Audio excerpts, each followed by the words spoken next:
Hi guys, welcome back to another installment of Verse Chorus Noise, where we discuss legendary albums with icons and music industry professionals involved with the making of those records. On today's show, we're going to have a conversation with legendary manager of Van Halen, Noel Monk. If you like the channel, please hit the like button below, subscribe to the channel so you're notified about future installments, and I really appreciate your support. Enjoy the show.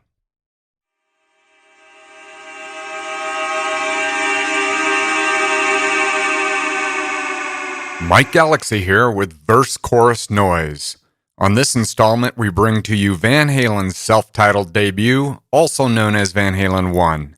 The album was released on February 10th, 1978, produced by Ted Templeman and recorded during the summer of 1977 at Sunset Sound Recorders, the legendary studio which has tracked the likes of Paul McCartney, Rolling Stones, Beach Boys, Tom Petty, and one of the greatest rock albums of all time, Led Zeppelin 4.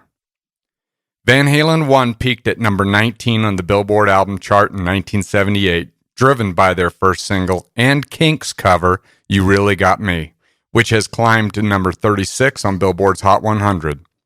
The album would go platinum before the end of 1978 and has since sold more than 10 million copies. Van Halen 1 was also rated number 27 on Rolling Stone's 100 Best Debut Albums of All Time.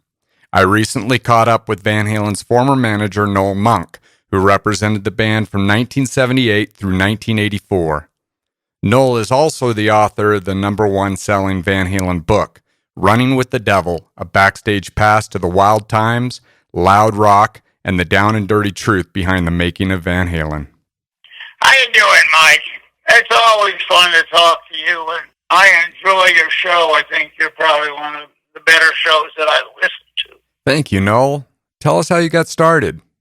So I started out back in '68, and my best friend started to work for Bill Graham, and he was the preeminent promoter in the business. He did all the Stone shows in America. He was absolutely the most influential person in having the Fillmore East and the Fillmore West. I lucked out because I started working for Bill when we were putting together the Fillmore East. We were basically refurbishing the place. And Bill, because he knew all the acts from the West Coast, he would bring them to New York. He had like B.B. King, The Who, and The Airplane. That's a heavy bunch of artists on a night, and there would be 2 shows on Friday and 2 shows on Saturday. The way you dealt at the Fillmore was you pretty well started at the bottom. You were on the stage crew, and that meant I would be working stage left stage, and that's where Janice would be singing from. And it was kind of funny because I would take care of what she needed. And she needed a Southern Comfort, I pour one for her and one for me. And we became really good friends. I became really good friends with the Grateful Dead. And the Dead became the Acid Band. I remember when they first came to the Fillmore, all of us wondered, who is this band? And there were chocolate chip cookies, stage left and stage right. And Stanley laced them all. And all of a sudden, I thought the theater was burning down. So I ran out the back door. And my friend, who was the stage manager, came out and said, no, you've just been laced. I was stage managing now at the Fillmore. And Bill Graham was doing his first Tanglewood show, which was B.B. King, The Who, and The Airplane. And one of my best friends was a guy named Chipmunk, who was a brilliant lighting designer. So when I got done with the show in Tanglewood, Chipmunk called me up and said, listen, you got your crew? I said, yeah. He said, will you come up to Woodstock? You know, I think we're a little over our head, to say the least. And I went up there with my crew, you know, in '69 when it when Woodstock took place, it was kind of the end of the 60s. In 78, Warner Brothers had taken on the Sex Pistols, but they couldn't find anyone that wanted to road manage them. It was 12 days, and it was probably the most exciting tour that I ever did. If you read my book, 12 Days on the Road, the Sex Pistols in America, it'll tell you what really happened. I worked for Carl Scott, who was the head of artist development at Warner Brothers, and he always got me gigs. Anyhow, Carl called me after the Sex Pistol tour and said, listen, we've got this new band, Van Halen, and they're going to be a monster band. I said, Carl, you say that about every act. He said, I know, but these guys are brilliant. And we started in Chicago. We were the opening act from Montrose and Journey. And it took me 3 days to realize that this was the biggest band.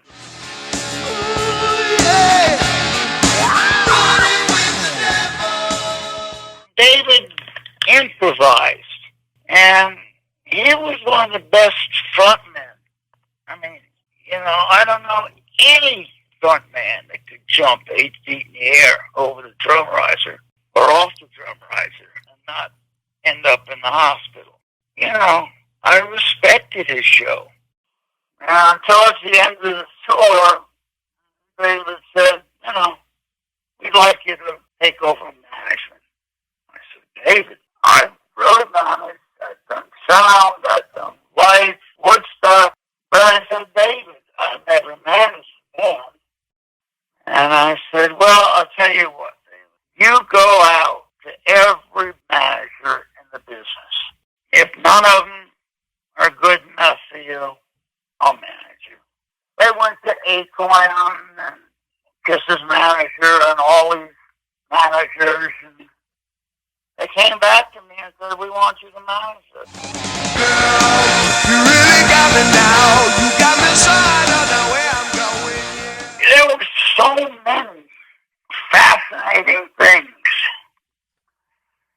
on that first tour, because we were the opening act for Montrose and Journey.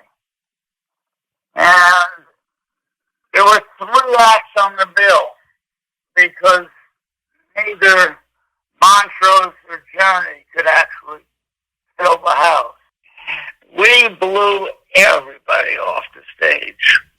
I remember we did one show with Ted Nugent, and we blew him so far off the stage, he didn't know what to do.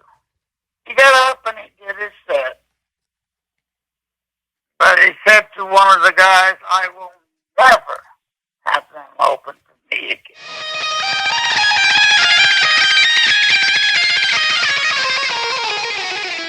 Edward was my favorite member of the band. You can say brilliant, but that doesn't come close to what Edward was. We had an incredibly good relationship.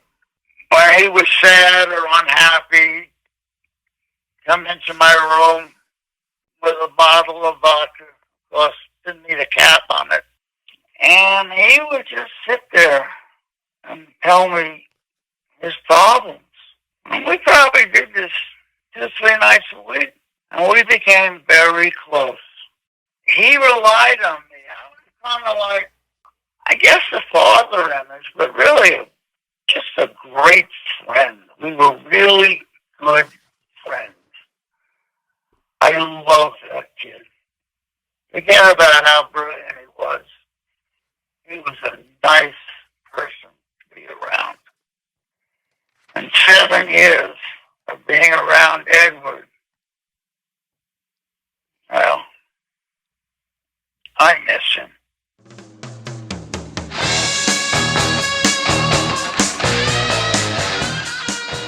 Well, I wrote my first book in 1990 about the Sex Pistols. then 2017, I released Running with the Devil. It sounds strange, but it was a payback to the people that made us great. And that was the fans. We have the greatest fan base. And it's now, 40 years? And Van Halen is still one of the most popular bands in the world. Thank you for the interview, and thank you, Van Halen fans.